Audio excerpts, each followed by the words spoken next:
ఒకప్పుడు శ్రీ మహావిష్ణువు రామావతారంలో వచ్చారు. వచ్చి నవపాషాణం అని చెప్పి క్షేత్రం తమిళనాడులో రామేశ్వరం వెడుతున్నప్పుడు ఆ నవపాషాణం దగ్గర నుంచి సముద్రం మీద సేతువు కట్టి లంకాపట్టణానికి వెడదాం, యుద్ధం చేద్దాం అనుకున్నాడు. అనుకుని పక్కనే ఉప్పూరు అని ఒక క్షేత్రం, ఇప్పటికీ కూడా ఎన్ని కష్టాలున్న వాళ్ళు కూడా ఉప్పూరు ఎడుతూ ఉంటారు. ఉప్పూరులో విఘ్నేశ్వరుడికి గుడి ఉండదు, తొండి వినాయకుడు అంటారు. ఆయన పందిట్లో ఉంటాడు, తాటాకు పందిట్లో ఉంటాడు.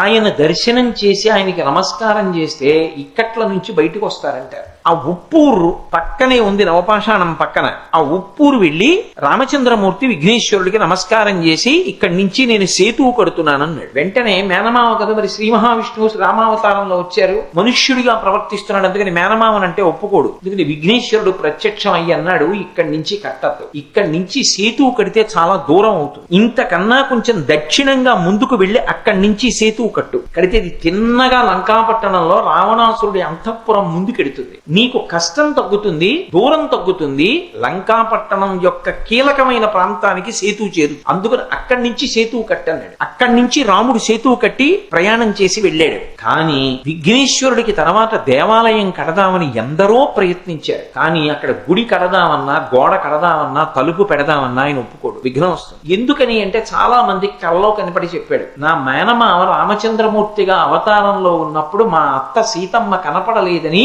ఎంతో బెంగ పెట్టుకుని కాలినడకన వెడుతూ ఇక్కడి నుంచి సేతువు కట్టడానికి నన్ను పూజ చేశాడు. అంత బాధపడుతున్న నా మేనమామే నాకు జ్ఞాపకానికి వస్తూ ఉంటాడు. అందుకే నా మేనమామ బాధలో ఉండి నా దగ్గరికి వచ్చాడు కాబట్టి నేను గుళ్ళో ఉండను, పందిట్లోనే. ఆయన ఎలా అరణ్యవాసం చేశాడో నేను అలా పందిట్లో ఉంటానని ఇప్పటికీ ఉప్పూరులో విఘ్నేశ్వరుడు తొండి వినాయకుడు పందిట్లోనే ఉంటాడు.